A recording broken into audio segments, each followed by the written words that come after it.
The views, thoughts, and opinions expressed in this episode are that of the guest and host and do not necessarily reflect the values of sponsors or other associated organizations.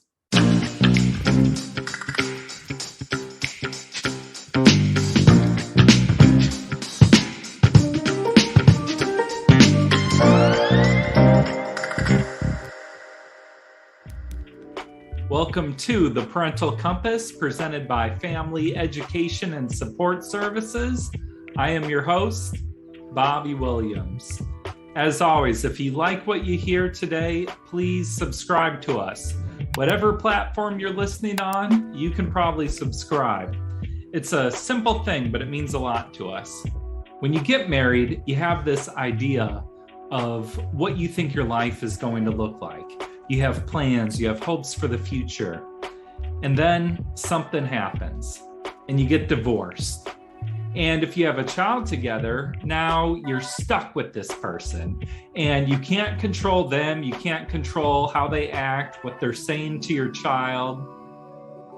How do you deal with it? Making a triumphant return to the show is Julie Ross. Julie is the author of the best-selling book, Joint Custody with a Jerk. She's given a lot of thought to this issue. If you like what Julie has to say, I encourage you to check out parentinghorizons.com. She digs into this and a lot more issues on her site. Let's check it out. Ideally, parents should really work together in terms of creating what we call a divorce story. Which is a story that is repeatable and that both parents can tell with accuracy. So that the kids are hearing the same story from each parent. That way, there's no blame, there's no criticism, there's no judgment. And it doesn't have to be a long story. It can be, when mommy and daddy got, or mommy and mommy, or daddy and daddy got married, and we loved each other very much, and we loved each other so much that we had you guys. And then, over time, we grew apart. We still love you guys, and that reassurance needs to be part of it. We still love you guys, and we will always be your mothers or your fathers or your mommy and daddy. And it's better for us to live separately. So just a simple story, because one of the big questions on kids' minds is why, right? Yeah. And maybe they've seen fighting, so it kind of makes sense to them, but sometimes they don't see fighting and they're very confused. I imagine a curious kid would want to probe into that story and try to get deeper with it or get more information. Or, get some little cracks in the story. So what do you do when they're like probing for more?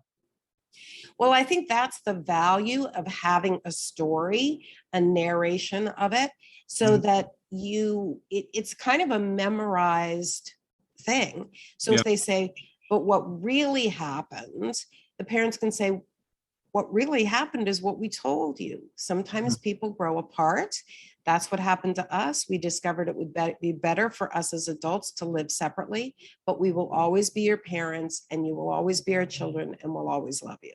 Yeah, back to the script. Back to the script. It sounds like you need pretty mature parents to do something like that.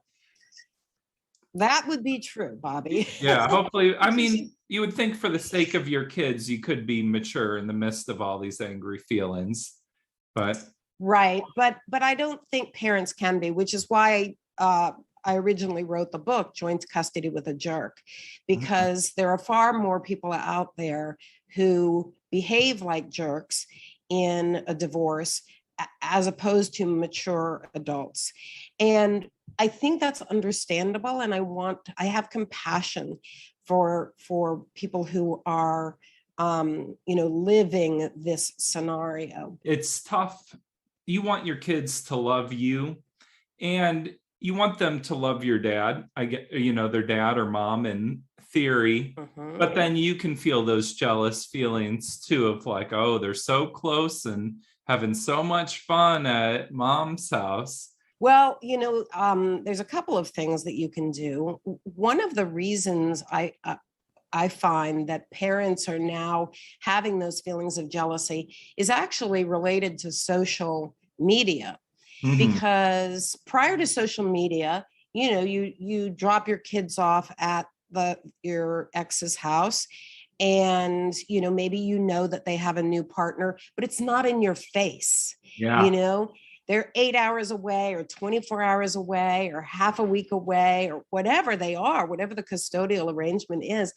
But it's not in your face. The problem these days is that social media has come into the picture. So now people are blasting it all over.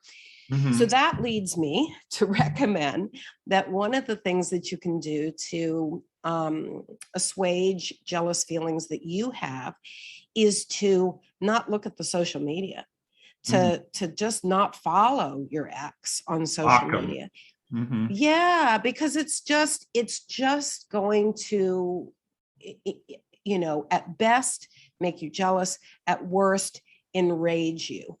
And when those feelings are present, the kids are always in the middle. Yeah. And they are the ones that ultimately get hurt. No matter how much you might think you're hiding those feelings, they sense that. And that creates what we call a conflict of loyalty for the child, where they love their both parents, and yet one parent is angry and enraged.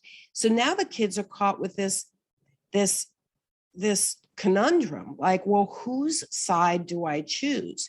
Do I also be angry at my other parent for having this good life, or do I side with that parent and be against the parent who's angry?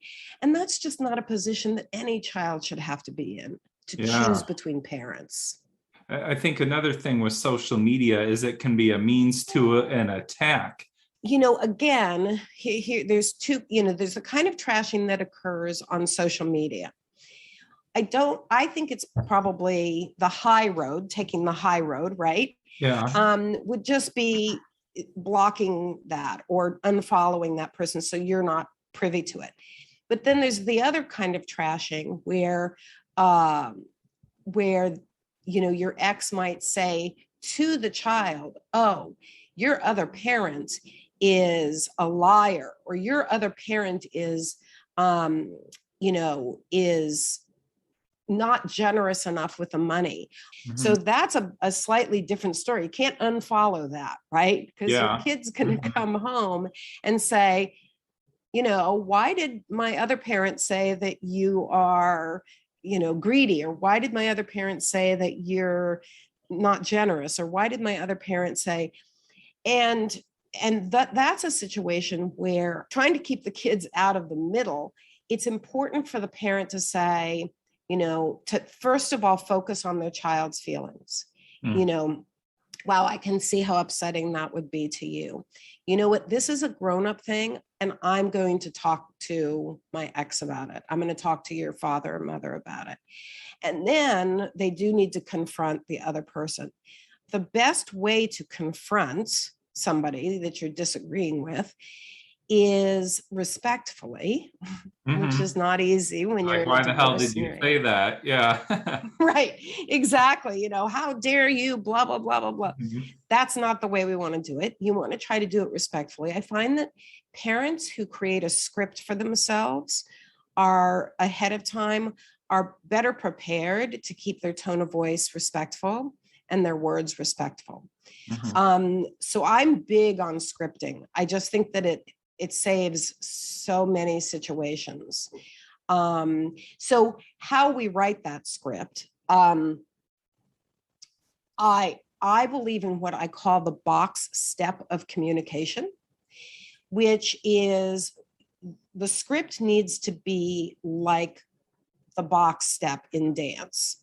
So you go to, you script it out, but then you go to your ex and you step forward with what you need to say in a respectful way.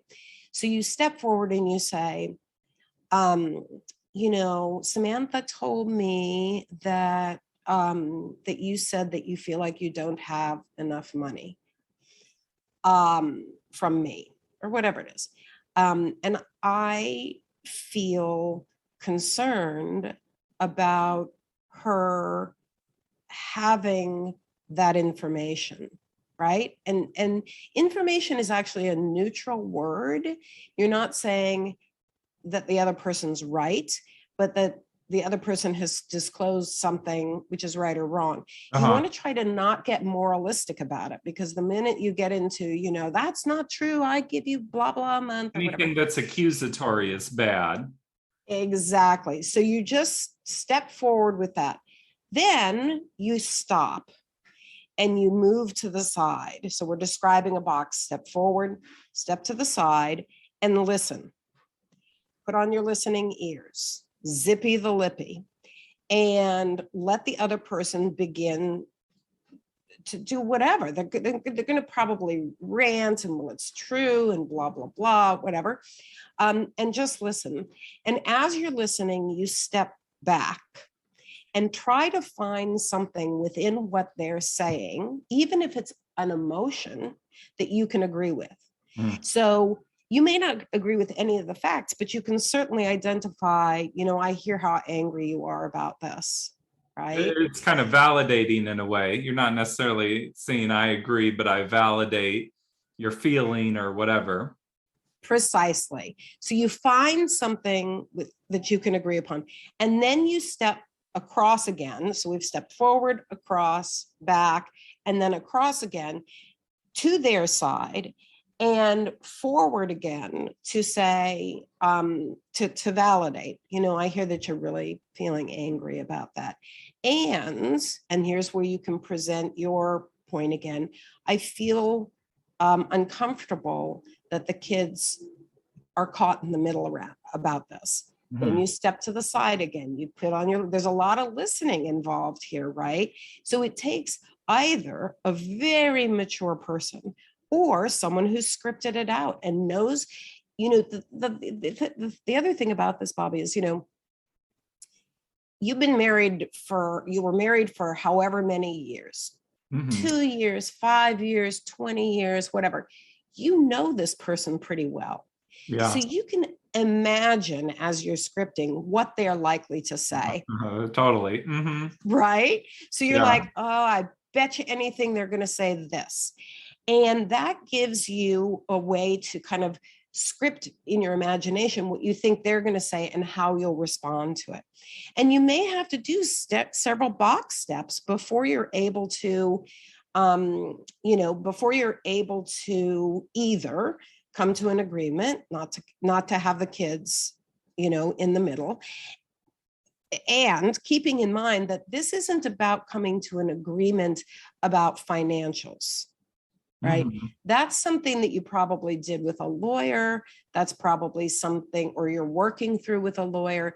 This is about coming to an agreement about getting the kids out of the middle of this. So you can't tangle up the quote information, the facts or lack of facts, with the real goal here. The goal is to keep the kids out of the middle. I imagine it's important to pick your battles sometimes too, of what's worth all this effort. Oh, sure.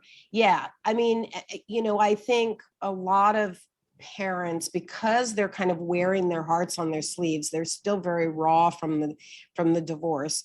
They jump into every battle, or every conflict as if it's a war. And, a story that I tell in my book is that, a parent packed lunch on their day with the child, and the lunch was a tuna fish sandwich, and the parent put onions in the tuna salad, right? Kid goes to school and then is picked up by the other parent on the back end there, and is starving and so upset because the mom/dad put onions in the tuna salad, and I don't like onions. So the other parent, the one who didn't make the sandwich, immediately calls the first parent and just blasts them, our kid doesn't like onions. How could you? Now, is that really a battle worth fighting? It really isn't. Plus, the battle really belongs to the child. It's the child's problem. The child needs to go back and talk to the parent who made the yucky sandwich and say, Mom or Dad, I don't really like onions in my tuna. Could you please not put them in there next time? So part of it too, Bobby, is ascertaining, like, who does this problem belong to? And when we can realize that, it allows us to stay out of some of the communication that really should be between one of the parents and the child, as opposed to between the parents. Yeah. You talk about treating your ex like a business partner. Explain that. What does that mean? So a lot of parents, are familiar with business models. And but they treat their ex as if they are still in a personal or intimate relationship with them. Mm-hmm. And that involves all these emotions we've been talking about. So I tell parents to treat your ex as if you are business partners with a $1 billion account at stake. And of course, in this metaphor, the children are the $1 billion account, right? You have $1 billion at stake. So you may not like your business partner. You may have started out liking your business partner when you started in business, but you may not like them anymore, right? And so, but are you going to go in and start hurling insults to someone who can damage this $1 billion account? I don't think so, right? There's too much at stake there. So you have to think about it as, how can I make this a business arrangement? How can I make it as respectful as possible? Talk about the facts, acknowledge concerns about the business, but not get into the below the belt fighting that so often happens with both married couples and divorced people. It's about keeping it. It's about keeping it mature. Well, I always enjoy talking with you, Julie. Do you have any closing ideas or anything you want to share with the audience here? I mean, I guess, to close, I would just say that my hope for people who are in the midst of divorce or considering divorce, my hope is that they can see it as a temporary situation, even though divorce is permanent. But the aggravation and the upset and the upheaval, it actually is temporary. And, I think people get caught up in negative feelings because they feel hopeless and they feel helpless. And if they can just, develop a mantra that allows them to understand that with time, a lot of this is going to go away. And that the most important thing to reflect upon and to focus on is the kids and getting them through it. And it's temporary, especially as they grow and become more independent and can travel around themselves and that kind of thing. But it's not a life sentence. Yeah, life always moves on. And I think going through tough things, it makes you tougher in general for the next difficult challenge. Well, thank you so much, Julie, for being here. You're so welcome, Bobby. It was my pleasure. It was great having you on, Julie. Again, I want to remind you about parentinghorizons.com. That's Julie's site where she talks about this and plenty of other issues. This has been the Parental Compass presented by Family Education and Support Services. I'm Bobby Williams. We'll see you next week. Peace.